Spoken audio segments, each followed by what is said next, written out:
Annyeonghaseyo friends, and welcome back to the Torsie channel for Shiny World Wednesday and more Onew. We are still rolling with Onew, and that is because there is a performance of Love Phobia and I freaking love that song, so we absolutely have to watch it. It is with Sungha Jung, and I am so sorry for my terrible accent. I listened to this song over and over and over again. I can't wait to hear this, so let's get into it. Catch.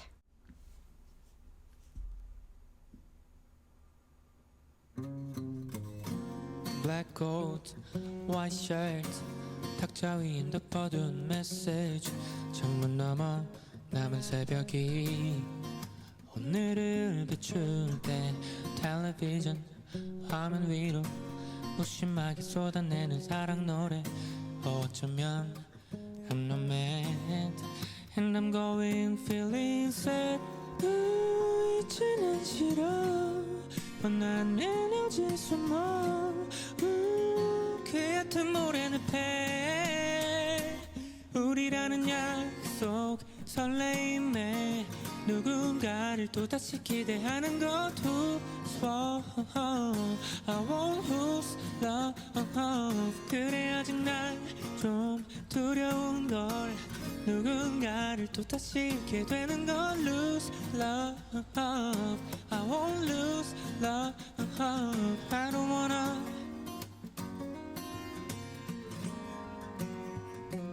I don't wanna.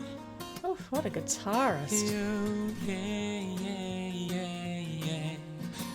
어쩌면 난 겁쟁이 사람과 사람 사이에 선을 그어 또 눈물을 피해 다니네. I'm a lonely planet now. Oh, that line kills me. 찰나의 불꽃놀이로 너를 잃게 되면 와. 누군가의 사랑 영원할까? 사랑하지 않는 것이 사랑일까? Who's love? I want who's love?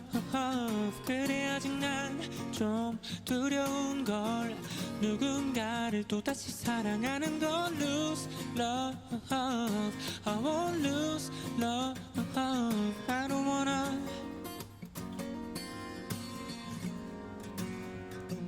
I don't wanna.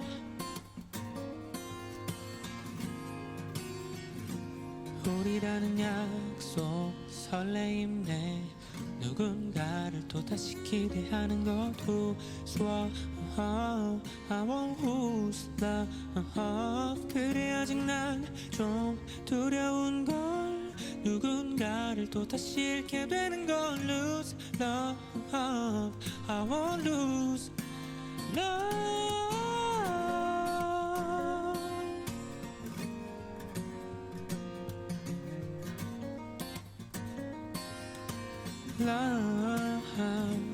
I don't wanna lose. I don't wanna lose love. Oh. Yes.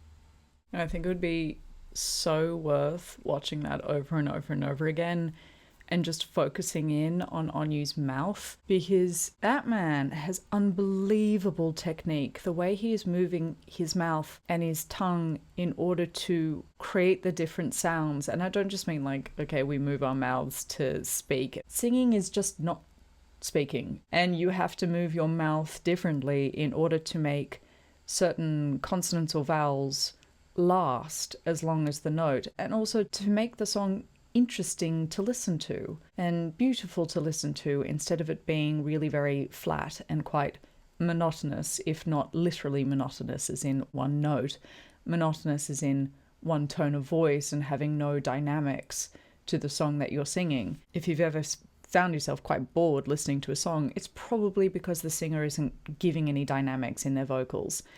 And he absolutely does, and it requires quite a bit of physical change in the way he is holding his jaw and his mouth and his tongue in order to do it. And he really freaking delivered that. I really wanted to hear that song when I first heard it on the album, and I wasn't sure whether he would ever actually perform it live because it sounded like it was tricky, too tricky to sing live. My mistake for underestimating Our Darling Onew. It blows my mind how often he sings something vocally difficult while sitting. Is a very, very, very well-trained and highly skilled technical singer. He's super technical. That's how he's able to control his voice the way he does. I was just stuck watching his mouth the entire time and how he was moving it and creating more and less space depending on what he was doing and changing the position of his tongue halfway through a note in order to extend the note or to change the tone as he was going. Just watch him do that again. Just rewatch it and really focus in on his mouth and watch what he's doing with that. It's really beautiful. That progression that goes up, I'm a lonely planet now, that progression that goes up like that, it absolutely it goes through me every time. It wrecks me. There's something about the fact that it's a light touch of a song that makes it sadder and more painful to listen to. It's almost like he's just kind of whispering to himself what his fear is rather than really yelling out loud what he's afraid of. He's being delicate. It's like he's holding a really delicate flower and he doesn't want to hold it too tightly or he'll crush it. He's holding this really precious, delicate thing, and so he sings this precious, delicate song as to not disturb it or crush it or hurt it in any way, which is the point of the song. You don't want to lose that thing, and he's afraid that if he holds too tightly, that's exactly what's going to happen. It's a really nice vocal choice and stylistic choice for that song with that message, because it could be a cry. That song could be a cry. It could be a great big cry out into the world that you don't want to lose this love like you've lost love before. But instead it's just this little thing, like you're holding a duckling and you're just singing to this precious, sweet little duckling that you're trying to take care of. It's so lovely. I'm so glad he did that. I really wanted to hear that live, and I was so ready to like completely forgive him if he never sang it live because it's so tricky, but I'm really grateful that he did, and I think that was a really lovely version as well, just doing it with the acoustic guitar. Gorgeous. And also, what a guitarist. Oh my god. And I'm obsessed with the little miniature guitars that were in the background. Trust me to notice that and be like, ooh, miniature guitar. Over on Patreon today, we're going to be watching the behind the scenes of the recording of the album. So if you'd like to come join us for that, pop on over to Patreon. The link is in the description, as is the link to my Redbubble store, just in case you're feeling some wah cake, you know, and you wanted twinsies with your Torsie. You can go right ahead and do that, bestie. We can wah cake together, because everybody needs wah cake in their life. Oh, that was gorgeous. It's made my heart all soft now. Thank you for joining me for another Shiny World Wednesday. 감사합니다. 사랑해요. And I will see you soon for more. 안녕.